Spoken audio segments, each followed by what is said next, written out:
అంతేకాదు మళ్ళీ అంటాడు రెడ్ బుక్ గురించి మాట్లాడతా.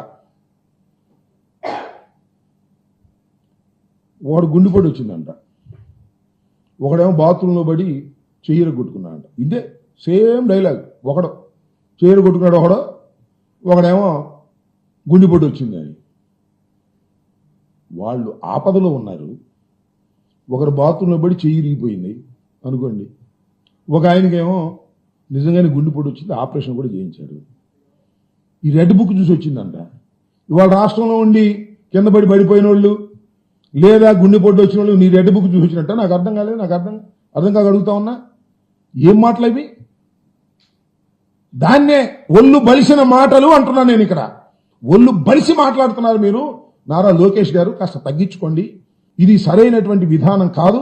ఒక మానవీయ కోణం లేకోకుండా మీరు మాట్లాడుతున్నారు. ఆసుపత్రిలో ఉండి గుండెపోటు వచ్చి ఎవరికైనా వస్తుంది, రేపు నీకు వస్తుంది, ఎల్లుండి నాకు వస్తుంది. ఎవరు చెప్తాడు గుండెపోటు? దానికి నువ్వు బ్రహ్మాండంగా దాన్ని కూడా ఒక అమానవీయ కోణంలో మాట్లాడేటటువంటి ప్రయత్నం చేస్తున్నావంటే నీకు ఎంతగా కళ్ళు నెత్తికెచ్చాయో నాకు అర్థం కావడంలా. అధికారం శాశ్వతం కాదు. నేను 89లో శాసనసభ్యుడిగా ఎన్నికయ్యా. ఇన్నిసార్లు ఓడిపోయాం, ఎన్నిసార్లు గెలిచాం. అధికారం చూశాం, అధికారం లేని సమయం చూశాం. కానీ నువ్వు మాత్రం అధికారాన్ని చూసి ఏదో వికటాట్టహాసం చేసేటటువంటి కార్యక్రమాలు దయచేసి చెయ్యవద్దు నారా లోకేష్ గారు అని మనవి చేస్తున్నాం. దమ్ముంటే తీసుకురా స్వామి, మంచి మంచి కంపెనీలు తీసుకురా. దావోసెలు తీసుకురా అంటే దావోసెల్ని ఉట్టి చేతితో వచ్చారు నాన్న బాబు కొడుకులు ఇద్దరును. ఇవాళ జగన్మోహన్ రెడ్డి గారి గురించి మాట్లాడేటువంటి ప్రయత్నం చేస్తున్నారు. ఇంకో మాట అంటున్నాడు జగన్మోహన్ రెడ్డి గారు అంట, నేను ఎవరితో మాట్లాడ్డంట, కార్యకర్తలు కూడా కలవడంట. అయ్యా, పులివెందుల్లో రాజశేఖర్ గారి కుటుంబం ఓడిపోయిన సందర్భం లేదని మనం చేస్తున్నా. జగన్మోహన్ రెడ్డి గారు కార్యకర్తలతో కలవడట, ఈయన మాత్రం రోజు కార్యకర్తలు కలుస్తాడు. అసలు నేను ఒక మాట చెప్తున్నానయ్యా, అసలు జగన్మోహన్ రెడ్డి గారు రాష్ట్రంలో ఉన్నటువంటి అన్ని ప్రాంతాలకు తిరగటం మొదలెడితే అసలు మీరు సెక్యూరిటీనే కల్పించలేదు. అంత ప్రజాదరణతో ముందుకు వెళ్లేటటువంటి వ్యక్తి జగన్మోహన్ రెడ్డి గారు. మొన్న మిర్చి యార్డుకి వస్తే సెక్యూరిటీ తీశారా మీరు? ఇవాళ చెబుతున్నాడు పవన్ కళ్యాణ్ గారి కన్నా ఎక్కువ సెక్యూరిటీ ఉందంట. మొన్న మిర్చి యార్డు దగ్గరికి మిర్చి రైతుల్ని పరామర్శించడానికి వస్తే పక్కన విత్డ్రా చేసుకున్నారండి సెక్యూరిటీని. జగన్మోహన్ రెడ్డి గారు, నేను మనవి చేస్తున్నా, ఇప్పటికి 10 మాసాలు అయిపోయింది, ఓటమి పాలై మేము. మాకు 11 సీట్లు మాత్రమే వచ్చాయి, ఇది వాస్తవం. అది కనుకొట్టో మాయో ప్రజల నిర్ణయమో అది వేరే విషయం. ప్రజల్లోకి వెళ్లడం మొదలెడితే జగన్మోహన్ రెడ్డి గారు మీరు చేస్తున్నటువంటి దుర్మార్గాలు, అన్యాయాలు, అక్రమాల వల్ల ఏ విధమైన ప్రజాదరణ పెరుగుతుందో ఒకసారి చూడండి. ఈ ఎండమావిని చూసి దాహం వేసి పరిగెత్తారయ్యా. మీరిచ్చినటువంటి హామీలు నిజం అనుకొని భ్రమించి మీకు ఓట్లు వేశారు. ఇవాళ తలగొట్టుకుంటున్నారు. ఎందుకు వేసావురా బాబు మీకు ఓట్లు అనవసరంగా? ప్రతి నెల 1 తారీఖుకి అనేకమైనటువంటి కార్యక్రమాలు వచ్చి ఇంటికి చేరేవి, వాలంటీర్లు వచ్చి ఇచ్చేవారు. కానీ ఇవాళ ఏమీ లేక అల్లాడిపోతున్నాము అని ఇవాళ ప్రతి గ్రామంలోనూ పేద ప్రజలు బాధపడుతున్నటువంటి సందర్భం. జగన్మోహన్ రెడ్డి గారు పెళ్లికి వెళ్తేనే అంతమంది వస్తున్నారే, జగన్మోహన్ రెడ్డి గారు కార్యక్రమానికి వెళ్తేనే అంతమంది వస్తున్నారే. ఒక పార్టీ కార్యక్రమాలు నిర్ణయించుకొని ఇంకా 4 సంవత్సరాలు ఉంది, వెళ్ళడం మొదలెడితే నువ్వు మీ నాన్నకి నిద్రపడదయ్యా, గుర్తుపెట్టుకోండి. అప్పుడు మీకు ఎవరికైనా అదేదో వచ్చినా కూడా ఆశ్చర్యం లేదని మనం చేస్తున్నాం. అలాంటి జగన్మోహన్ రెడ్డి గారి ప్రజా నాయకత్వంలో అలాంటి బలం ఉన్నటువంటి జగన్మోహన్ రెడ్డి గారి గురించి అవాకులు చవాకులు ఇష్టం వచ్చినట్టుగా మీరు మాట్లాడేటటువంటి ప్రయత్నం చేస్తున్నారు. విజనరీ ప్రిజనరీ అని మీ నాన్న వెళ్ళి 53 రోజులు ఉన్న విషయాన్ని మర్చిపోయావు. మీ నాన్న 53 రోజులు జైల్లో ఉంటే అడ్రస్ లేకుండా పోయావు. నువ్వు ఢిల్లీ పారిపోయావు, ఎక్కడున్నావో తెలియదు. ఇవాళ కాళ్ళ దగ్గరేసి కళ్ళు నెత్తికొచ్చి మాట్లాడుతున్నావు. రోజులు ఎప్పుడు ఇలా ఉండవు, మారుతుంటాయి. Up and downs. డౌన్లో కూడా ధైర్యంగా ఉండాలి. అప్పులో కళ్ళు నెత్తికెక్కి మాట్లాడకూడదని వాస్తవాన్ని పాపం తెలుసుకోలేని పసిరాజు ఆయన.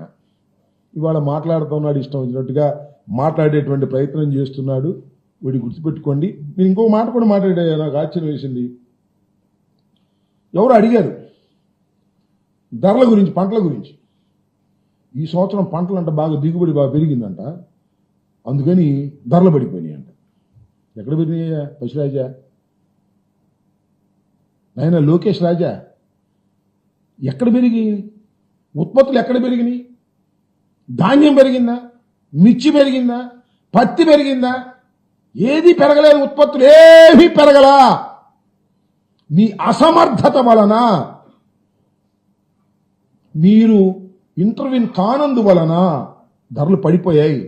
రైతులు గగ్గోలు పెడుతున్నారు. ఇంకో మాట చెప్పాడు, మిర్చి అంట 11,500 రూపాయలు మద్దతు ధర ఇచ్చి నేనేనంట. ఒక్క బస్తా కొన్నట్టు చెప్పు, ఒక్క టిక్కీ మిర్చి మీరు కొంటే నేను మీకు దండం పెడతా. ఒక్క టిక్కీ 11,500 అంటారు. 11,500 కాదు, 11,781 అని చంద్రబాబు నాయుడు గారు శాసనసభలో చెప్పాడు. కేంద్రం కొంటుందని. ఒక్క టిక్కీ కొన్నట్టు చూపించండి నాకు. గుంటూరు మిర్చి యార్డులో కానీ, లేకపోతే మరొక చోట కానీ ఒక్క టిక్కెట్ కొనకొనలా. ఈనాడు ఆంధ్రజ్యోతిలో మాత్రం ఫ్రంట్ పేజీలు వేసుకునేటువంటి కార్యక్రమాలు చేస్తున్నారు. మొన్న ఎవరూ చెప్పలేదండి పాపం. రైతులు దించారు, దించితే 7,000కి 8,000కి అడుగుతున్నారంట క్వింటాలు. రోడ్డు మీదకి వచ్చి నుంచున్నారు. మేము ఏం చేయాలి అని ధర్నా చేశారు. పోలీసులు పెట్టి నెట్టించారు. మీరు ఇవాళ మీరు ఈ కౌరులు చెబుతున్నారు ఆయన లోకేష్ గారు, ఇది మితిమీరినటువంటి అహంకారంతో మీరు చేస్తున్నటువంటి పనులు. అదేమంటే రెడ్ బుక్. అవును, రెడ్ బుక్ తప్పే ఉంది. ఎవరు అడిగారు, ఏమండి పోలీసులంతా మీ రెడ్ బుక్ రాజ్యాంగాన్ని అమలు చేస్తున్నారంట కదా అంటే, తప్పే ఉంది. రెడ్ బుక్ రాజ్యాంగాన్ని అమలు చేస్తే రెడ్ బుక్లో ఏమి రాశాం? ఎవరు తప్పు చేస్తే వాళ్ళని శిక్షించాలని రాశాంట. అది రెడ్ బుక్లో రాయటం ఎందుకు? ఎవరు తప్పు చేస్తే వాళ్ళని శిక్షించాలని చట్టాలు చెబుతున్నాయి కదా, కొత్త చట్టాలు ఏమి రాస్తా ఉన్నాయి? నాకు అర్థం కాల. నీకు పిచ్చెక్కి కాకపోతే, ఒళ్ళు బలిసి కాకపోతే రెడ్ బుక్లో పేర్లు రాస్తా అంట.